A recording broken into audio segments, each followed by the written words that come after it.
Last week we talked about the basics of properly buying a used kayak for a beginner. What are the potholes, things you can mess up. Today we're going to do something a little more fun.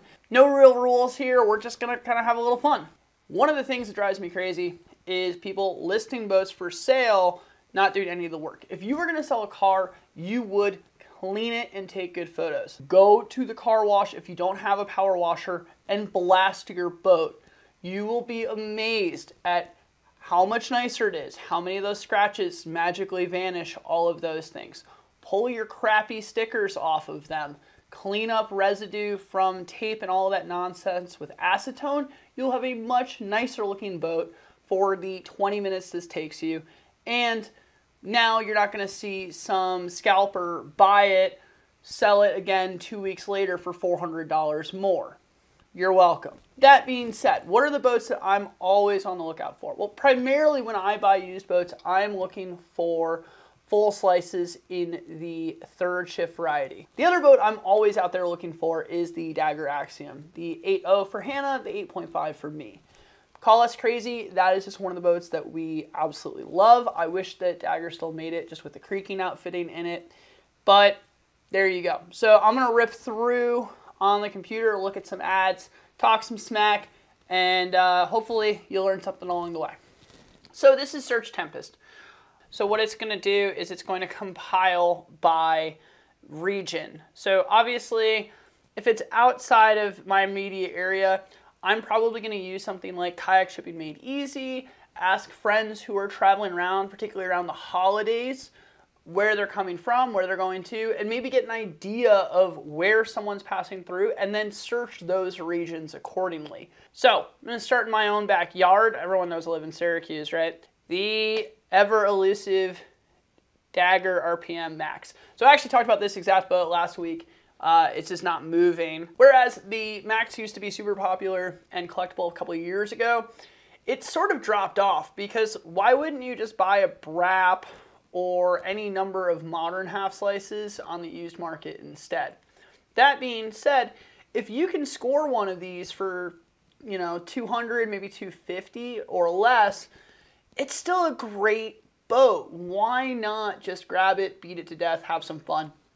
You can always go and crush some volume out of the stern, slide the seat back a little bit. I have videos up on how to do those things.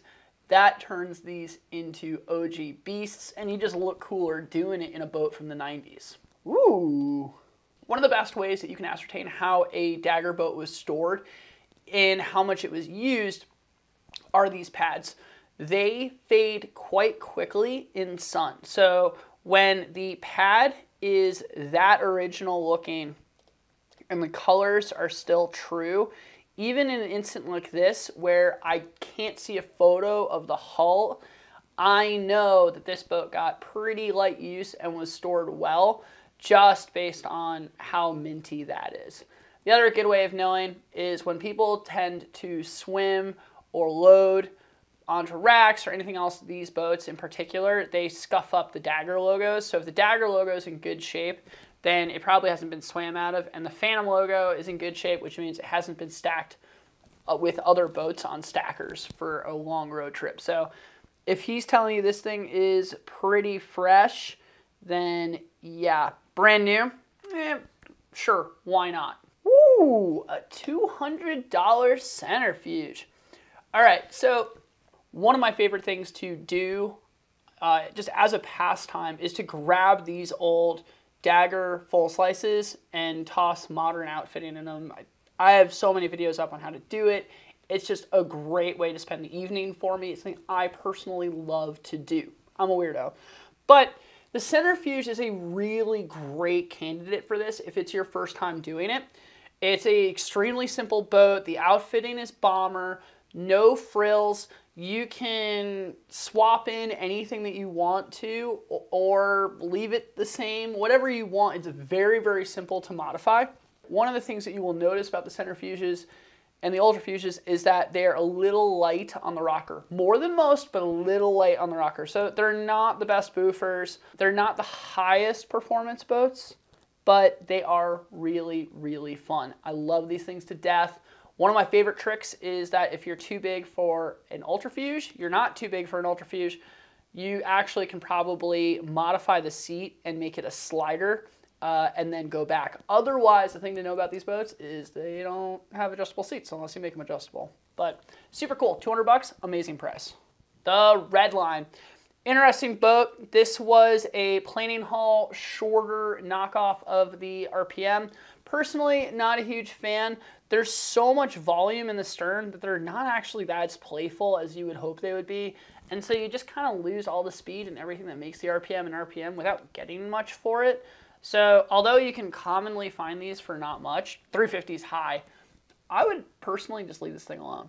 So just as an aside, one of the things that I would look for when thinking about when you want to buy a boat is, let's say right now the Alpha is kind of the going example, but a new boat comes out, replaces a boat that you like in the existing lineup. In some cases, you can just predict that that thing is going to go down just because the used market always lives in reaction to the retail market. So right now, RMXs are landing in stores. The cost of a used Alpha is plummeting. You can get one of these things right now for $500-600 bucks.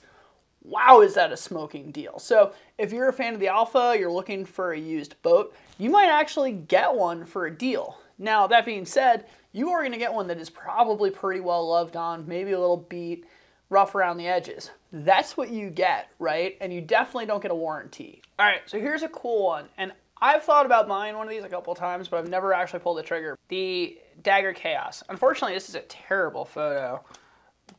But if we go and grab just a stock photo so you can see what this is a just over 10-foot sit-on-top surfboard. So you can find these things shockingly cheap, A, because they're very simple and the starting price is not very high, but B, because people don't know what to do with them when they want to get rid of one.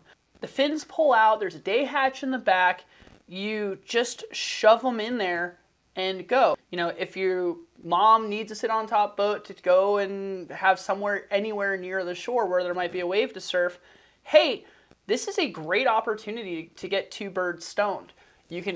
Your mom can have a sit-on-top boat, and you can have a boat out there that can actually surf green waves and be a lot of fun. Cool idea. My mom wouldn't let me keep it in her shed, but hopefully yours will. I'm going to pull up another boat I talked about in the last video, but I want to just discuss third shift boats. So obviously this Ego all the way over here on the left has got something going on with it, right? Up close, it has these hand-drawn mandala patterns in the plastic. These are not paint or logos or anything like that. These are actually two different colors of plastic swirling together. This was what's known as a third shift boat. So the guys in the middle of the night when no one was looking would have a little fun, do a little art, whatever. Some of them are very basic, like this one. I own one that is an American flag. There are ones that are all sorts of crazy things. So they are collectible. I own quite a few third shift boats. I love them. They command a special price, but that is the game that you are playing. Some are incredibly intricate. This one's super basic. This wouldn't barely qualify as a third shift, but it's hard to talk about Dagger used without talking about them. Now, unfortunately, they were time capsules, a period of time. You see them a little bit now with some of the stuff that Dagger makes for specific events. The yellow one that I think the guy from River Kings actually won in the raffle, that was really crazy, had like an outburst sawtooth pattern. That was actually a third shift knockoff of an RPM that I own that's featured in a couple of videos. So there's a lot of history and legacy there. They're super cool. It's hard to talk about buying used Dagger without mentioning them. Be prepared to pay extra. Be prepared to not paddle it, because if you break it, that's the end of it. So the other thing about Egos and Super Egos is these were the last Dagger full slices that were made before the current Nova and the Supernova. So they're very cool. They're extremely comfortable, much higher knees than you'll find in the centrifuges, almost any other full slice that isn't modern. And even many of the modern full slices are not as comfortable as the Ego and the Super Ego. That being said, the plastic in them is somewhat questionable. They come from a period of time where that plastic was thinner and lighter, and The outfitting was non-standard. It's basically the only bad period of Dagger outfitting. It can be a project because as outfitted, they were pretty bad. With some modification, they are amazing. But I gotta be honest, I spent so long trying to find a cheap Super Ego, and I finally did. And then the Supernova came out and just smokes it. It's so much better. So for the performance, you gotta pony up. Let's go get some Wavesports. Perfect example. Big Easies.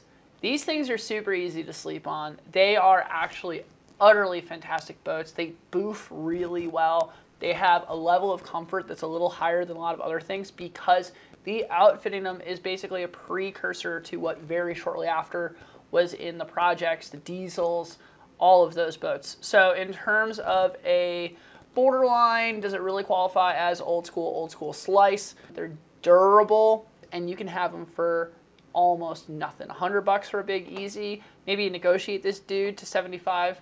Man, what a deal for a boat that's gonna last a really long time. And unlike a lot of the other Wavesports of that period, they are in linear, not crosslink. Why does that matter? You can weld them. Man, no luck finding any more Wavesports, but what I will say is that if I am gonna go and buy a cheap playboat, I'm probably gonna start on Wavesports. The Project X's, absolutely incredible. The only thing they didn't really do well was pop for loops. The Mobiuses, not the most epic wave boats, but they do good on waves. Not great at river running. Very, very, very good in a hole. Just super easy to toss around, very easy to learn how to maneuver around, loop big, and they are just comfortable and tiny and great. They're great buys. The rest of their longboats, there's nothing that really stands out. The Recons are known for taking a beating, but given a choice, I would rather be in a Nomad. So let's move on to Liquid Logic. One of the absolute creams of the crop in terms of finding a dirt cheap boat that rocks is the Jefe Grande. It's pretty easy to sleep on these because they're so far back in the weeds, but for a boat that you're gonna have to hike into something, has to be durable, has to perform reliably, but you want it on a budget, man, the Jefe Grande, it was amazing in its time. It's aged well. I love the Jefe Grande. They are sweet. I would rather have one over an old Nomad, a Remix, any of that stuff. The one differentiation is that you're either gonna have the old style outfitting, which is what this boat has, or you're gonna have the new style outfitting. One really cool thing about Logic is that all of their outfitting is forwards and backwards compatible. That means that if you don't like the modern style thigh hooks, they're not grabby enough. Well, these older ones, like in this photo, are more grabby. They wrap around your thigh better. So you can swap them out in 5 minutes. It's awesome. By the same token, you don't like the new seat, you want the old seat, whatever it is, you can swap all this stuff out super easily. It's absolutely fantastic. It's super cool. The only people that are even closer are Dagger, but they're not as literal as being able to swap stuff around as Logic. If you are a smaller paddler and you want a super higher performance boat, the Jefe Chico, the small size, is amazing and extremely underrated for a small person boat. Now, the boat that I'm looking for and just not finding today, because it's just not my luck, is the Session and the Session Plus. Those boats live on with cult fame. I have to say, I got a Session Plus and I was pretty disappointed by it. I love the Mr. Clean. It has nothing to do with performance. It's all nostalgia. When I was a little kid, the instructor that taught the class where I learned to roll when I was like 10, 11, was paddling a red Mr. Clean, and that logo is so iconic, it was emblazed in my brain forever. So I own 4 Mr. Cleans. I think I paid $225 total for all of them. They are a boat that can be had super cheap. You can just pound the snot out of them. There's so much plastic in them. When you pick them up, you are shocked at how heavy they are. So coming from that, I grabbed a Session Plus because that is, you know, following the evolution of Shane and his guys when they broke off. I wasn't as wildly impressed. Maybe it's going up a size. I just can't toss it for boofs quite as much, but I'm going to spend more time in it. I love that I get a crash in it every time I paddle it. I definitely never quite get what I'm looking for. I'm not sure as I learn that boat better if I will fall more or less in love with it, but I do enjoy it, and I have 2 Session Pluses. I think I paid $100, $150 for each. That seems really fair compared to what you're getting for a Dagger slice of that time. I think that those surf better, but if you are going to go and thrash on one, I would go in the direction of a Mr. Clean or a Session. Sport kayak, what are you? Oh, a biscuit! Man, $800 for a biscuit. You gotta be kidding me. So, check out this mullet. This brings me to a point that I wanted to make. Mullets and the brap can now be had for a song. What they're going for or used, because these boats are quite old, I want to say the brap came out in like 15, 16. So it is long in the tooth. I really hope Logic brings out something super cool based on the RMX for their next half slice. That would be amazing. But these things, they really have gotten brutally cheap on the used market. So the idea that you can go and buy a mullet, buy a brap, a party brap, and have fun with them is super cool. You know, buy a mullet, crush the stern. Who cares if you got it for $300, $400? There is something that you want to pay attention to, though, which is how many bolts the seat has. This one, it's very hard to tell. So the fact that I can't see 2 is making me worry that there's 1. The early boats all came with 1 seat bolt. The later ones all came with 2 because they had massive cracking issues. So you can modify them. It's not a big deal because the spacing isn't very important to take a second one.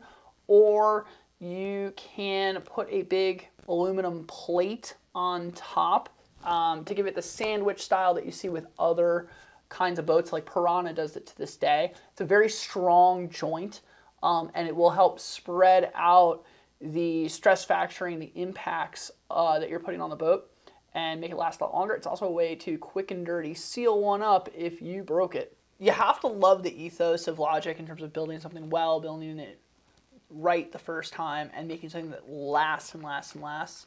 They are usually always a super solid used boat buy, but you often have to buy so backward in time because people just tend to not really get rid of them, and if they do put them up, they tend to hold value and go fast. So, Piranhas. There are always Piranhas up for sale, which is super strange. It says a lot about how popular they are as a brand.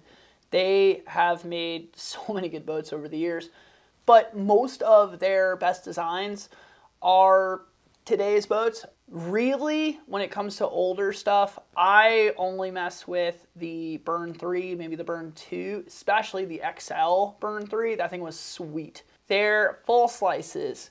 I love the look of them and everything like that, but wow, is the Pro Zone uncomfortable.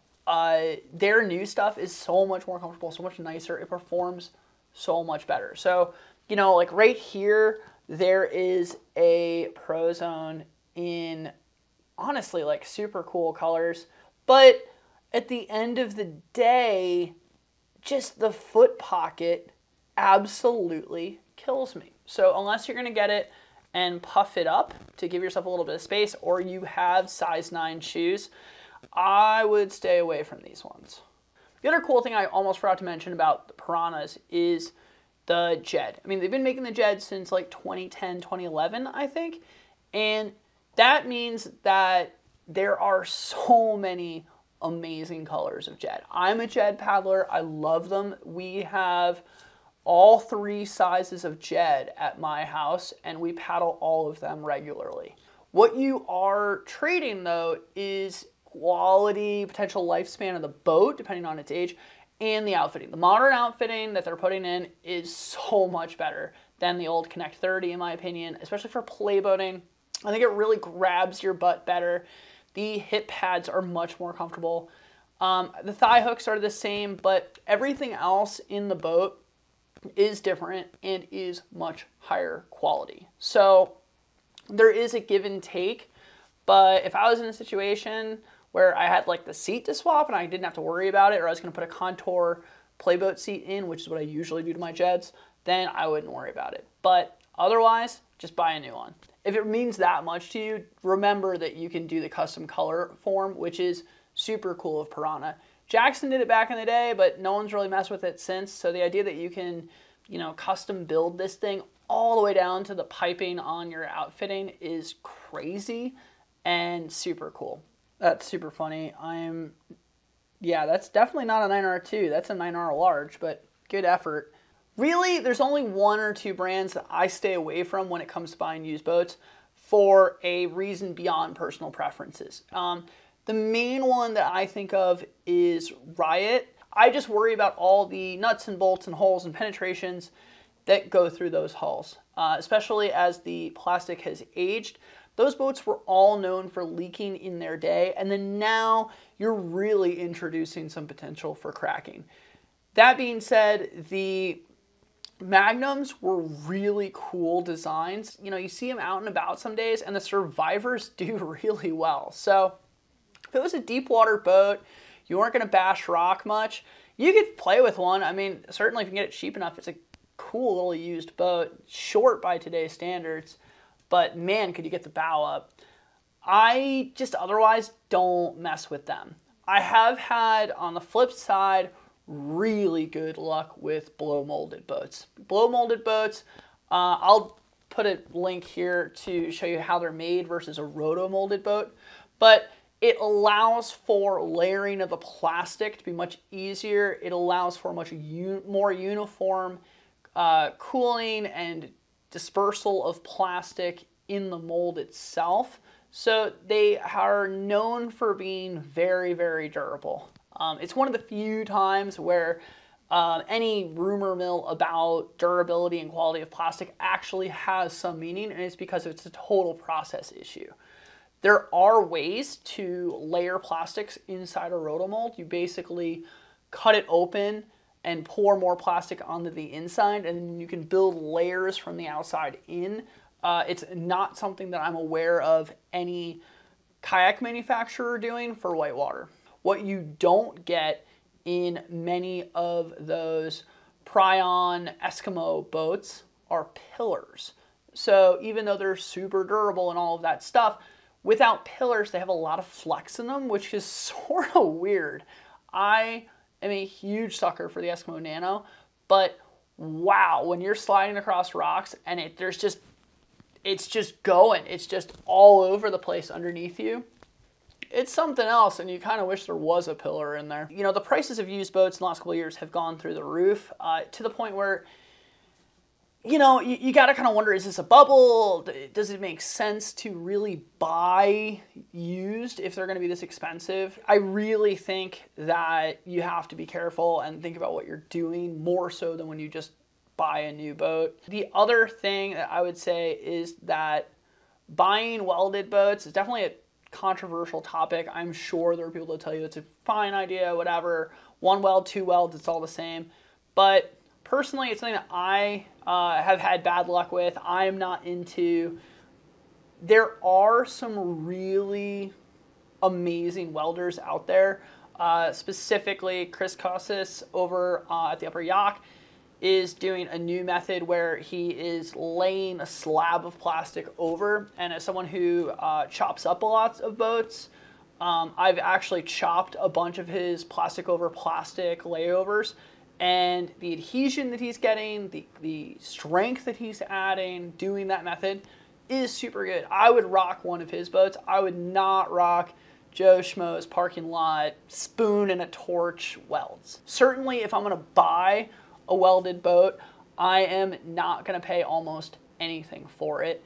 I really don't care what the model is anymore. It has to float me first and foremost to be a kayak. That's it for me. I hope you learned something along the way. Maybe I put a bug in your ear about something or other, but I certainly love watching these listings, buying used boats, and definitely the outfitting conversions and all that stuff to it. As you spend more time and you know, you discover that you are running the same runs more and more because your ability to travel with work and stuff decreases, that buying these old school full slice and half slice boats absolutely adds something to your experience. But there really is no replacement for the reliability and the performance of modern technology. It's just not. The plastic's better, the outfitting's better, the designs are miles better.